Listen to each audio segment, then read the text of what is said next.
चलो ठीक है फिर थोड़ी देर नु अस्सलाम वालेकुम भाजी की हाल है ठीक है बहुत शुक्र है अस्सलाम वालेकुम बुजुर्गो सुनाओ की हाल जे किथे पहुंच गया माशाल्लाह काम मसल बचिया वा की होया ਇਹਨਾਂ ਨੂੰ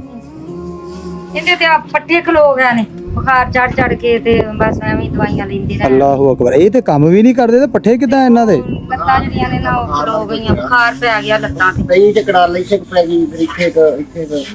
ਬਾਬਾ ਜੀ ਤੁਹਾਨੂੰ ਤੇ ਕਮਜ਼ੋਰੀ ਬੜੀ ਹੋ ਗਈ ਜੇ ਚੁੱਕ ਕੇ ਕੱਲੀ ਮੈਂ ਸੀ ਕੋਈ ਵੀ ਨਹੀਂ ਸੀ ਇੱਥੇ ਡਿੱਗ ਪਿਆ ਫਿਰ ਉਹ ਸਾਡੀ ਤੇ ਦੁਨੀਆ ਹੀ ਇੱਥੇ ਗੱਲ ਵਾਸੀ ਕੋਈ ਨਹੀਂ ਅਮਾ ਜੀ ਤੁਸੀਂ ਨਾ ਪਰੇਸ਼ਾਨ ਹੋਵੋ ਅੱਲਾਹ ਪਾਕ ਆਸਾਨੀਆਂ ਪੈਦਾ ਕਰੇਗਾ ਨਾ ਉਹ ਪਰੇਸ਼ਾਨ ਹੈ ਇਹਨਾਂ ਦੇ ਨਾ ਕੋਈ ਜਾ ਕੇ ਕੋਈ ਮੈਡੀਸਨ ਵਗੈਰਾ ਲੈ ਕੇ ਆਉਂਦੇ ਤੁਸੀਂ ਨਾ ਹੋ ਪਰੇਸ਼ਾਨ ਆ ਦੇਖੋ ਮੈਂ ਜਾਵਾਂਗਾ ਤੁਹਾਡੇ ਨਾਲ ਮੈਡੀਸਨ ਲੈਣ ਦੇਖਦੇ ਆ ਕੋਈ ਨਹੀਂ ਕਿਹੜਾ ਨਹੀਂ ਗੱਲ ਸੁਣਦਾ ਆਪਣੀ 10-11 ਵਜੇ ਤੱਕ ਮੈਂ ਲੈ ਕੇ ਲਈ ਨਹੀਂ ਆ ਉਧਰ ਐਮਰਜੈਂਸੀ ਗਈ ਇੱਧਰ ਗਈਆਂ ਮੈਂ ਕਿਹਾ ਚੱਲ ਬਾਬਾ ਜੀ ਹੁਣ ਅੱਲਾਹ ਤੁਹਾਨੂੰ ਸਿਹਤ ਤੰਦਰੁਸਤੀ ਦੇਵੇ ਆ ਮਾਸ਼ਾਅੱਲਾ ਤੁਹਾਡਾ ਮਕਾਨ ਬਣਨ ਦਿਆ ਤੁਸੀਂ ਅੱਲਾਹ ਤੁਹਾਨੂੰ ਇਹ ਚ ਰਹਿਣਾ ਨਸੀਬ ਕਰੇ ਜੀ ਆਇਓ ਆਇਓ ਹੋਰ ਸੁਣਾਓ ਚਾਚਾ ਜੀ ਜੀ ਮੀਆਂ ਜੀ ਸਿਹਤ ਠੀਕ ਆ ਜੀ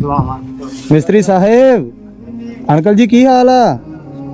ਉਹ ਤੁਸੀਂ ਤੇ ਅੱਖ ਹੀ ਨਹੀਂ ਮਿਲਾਉਂਦੇ ਪਏ ਹੁਣ ਬਾਅਦ ਚੋਂ अस्सलाम वालेकुम ਕੀ ਹਾਲ ਹੈ ਜੀ ਠੀਕ ਹੋ ਸਿਹਤ ਠੀਕ ਆ ਮਾਸ਼ਾਅੱਲਾ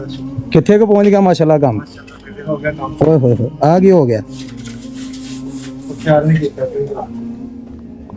ਅੱਛਾ ਮਾਸ਼ਾਅੱਲਾ ਛੱਤ ਵੀ ਪੈ ਗਈ ਅੰਦਰ ਲੋ ਜੀ ਮਾਸ਼ਾਅੱਲਾ ਜ਼ਬਰਦਸਤ ਹੋ ਗਿਆ ਇਹ ਬਾਕੀ ਜਿਹੜਾ ਬਾਹਰ ਦਾ ਕੰਮ ਹੁਣ ਕਿੰਨੇ ਕੁ ਦਿਨਾਂ ਦਾ ਭਲਾ ਇਨਸ਼ਾਅੱਲਾ ਇਹ ਅਗਲੇ ਹਫਤੇ ਤੋਂ ਫਾਈਨਲ ਕਰ ਇਹ ਅਗਲੇ ਹਫਤੇ ਤੱਕ ਹੋਏ ਨਾ ਫਾਈਨਲ ਇਨਸ਼ਾਅੱਲਾ ਬਾਹਰ ਦਾ ਗੇਟ ਗੂਟ ਵੀ ਉਦੋਂ ਹੀ ਲੱਗੇਗਾ ਇਨਸ਼ਾਅੱਲਾ ਹਰ ਚੀਜ਼ ਲੱਗ ਜਾਊਗੀ ਚਲੋ ਅੱਲਾ ਖੈਰ ਕਰੇਗਾ ਮਾਰ ਲੋ ਹਿੰਮਤ ਫਿਰ ਫਟਾਫਟ ਜ਼ਰਾ ਅਸੀਂ ਕਿਸੇ ਹੋਰ ਪਾਸੇ ਜਾਣ ਵਾਲੇ ਬਣੀਏ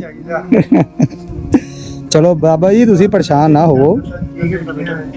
ਤੁਸੀਂ ਪਰੇਸ਼ਾਨ ਨਾ ਹੋਵੋ ਇਨਸ਼ਾਅੱਲਾ ਤੁਹਾਡੀ ਕੋਈ ਮੈਡੀਸਨ ਦਾ ਵੀ ਕੁਝ ਕਰਦੇ ਆ ਤੁਸੀਂ ਵੀ ਅੰਮਾ ਜੀ ਨਾ ਦਿਲ ਥੋੜਾ ਨਾ ਕਰੋ ਅੱਲਾਹ ਪਾਕ ਇਹਨਾਂ ਵਾਸਤੇ ਸਾਨੀਆਂ ਪੈਦਾ ਕਰੇ ਕੋਈ ਨਹੀਂ ਇਹਨਾਂ ਦੀ ਜਾ ਕੇ ਨਾ ਮੈਡੀਸਨ ਲੈ ਕੇ ਆਉਂਦੇ